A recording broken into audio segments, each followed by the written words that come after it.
Saudi Arabia seeks to mediate between Trump and Iran on new nuclear deals. Saudi Arabia is open to mediating between the Trump administration and Iran in pursuit of a new deal to limit Tehran's nuclear program, CNN has learned. The kingdom is concerned that Iran may be more inclined to pursue a nuclear weapon now that its regional proxies, long viewed as a deterrent against Israeli attacks, have been significantly weakened. Saudi Arabia hopes to leverage its close ties with President Donald Trump to provide Iran with a diplomatic bridge to the White House. It is unclear whether Saudi Arabia has made a formal offer, but the move underscores Riyadh's desire to build on its improved relations with its former foe and secure a seat at the negotiating table for a potential new deal. While Trump has said he wants to enter talks for a new deal, the message from Iran has been mixed, with Supreme Leader Ayatollah Ali Khamenei saying last week that talks with the United States were not smart. The U.S. State Department and the Saudi Foreign Ministry didn't respond to CNN's requests for comment. Iran's mission to the United Nations in New York said it had no comment. Saudi Arabia publicly welcomed the 2015 nuclear agreement between Iran and world powers, but privately seethed over the Obama administration's failure to address its concerns about Tehran's regional activities, particularly its missile program and proxy groups from Yemen to Iraq and Lebanon, which Riyadh viewed as a threat to regional stability. It later welcomed Trump's 2018 withdrawal from the deal. A year after Trump's withdrawal, Saudi Arabia's oil facilities suffered a major drone and missile attack that temporarily cut the crude production of the world's largest oil exporter in half. Yemen's Iran-backed Houthi claimed responsibility, but the U.S. blamed it on Iran, ultimately stopping short of military action in defense of its Saudi ally. But tensions between Saudi Arabia and Iran have eased significantly since then.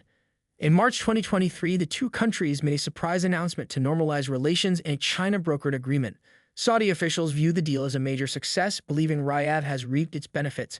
Houthi attacks on Saudi territory have ceased, and the kingdom was spared in last year's tit-for-tat strikes between Israel and Iran, despite fears that Tehran might hit Gulf Arab oil installations if its own facilities were hit by Israel. Over the past 15 months, Israel has significantly weakened Iran-allied groups in Lebanon and Gaza and has struck targets in Syria, Iraq, and as far as Yemen. Combined with the fall of the Assad regime in Syria, these developments have dealt a serious blow to Iran's ability to project power beyond its borders. Saudi officials see the current regional landscape as a historic opportunity to de-escalate tensions with Iran and improve ties, insisting that they want no part in any American or Israeli confrontation with the country. They are also concerned that a cornered Tehran may be more willing to develop a nuclear bomb, and they view a new nuclear agreement as a way to prevent that. They do not believe a severely weakened Iran serves Saudi Arabia's interests, as Riyadh has recalibrated its foreign policy to prioritize its economic interests and views further regional instability as an obstacle to progress. A big Middle East celebration. Since taking office for the second time, Trump has said that he wants a new deal with Iran. He has reluctantly doubled down on sanctions on the country over its nuclear program and has said that he would love to reach a deal and improve relations. "I want Iran to be a great and successful country, but one that cannot have a nuclear weapon." Reports that the United States, working in conjunction with Israel, is going to blow Iran into smithereens are greatly exaggerated, Trump posted on Truth Social last week. He continued, "I would much prefer a verified nuclear peace agreement which will let Iran peacefully grow and prosper. We should start working on it immediately and have a big Middle East celebration when it is signed and completed. God bless the Middle East."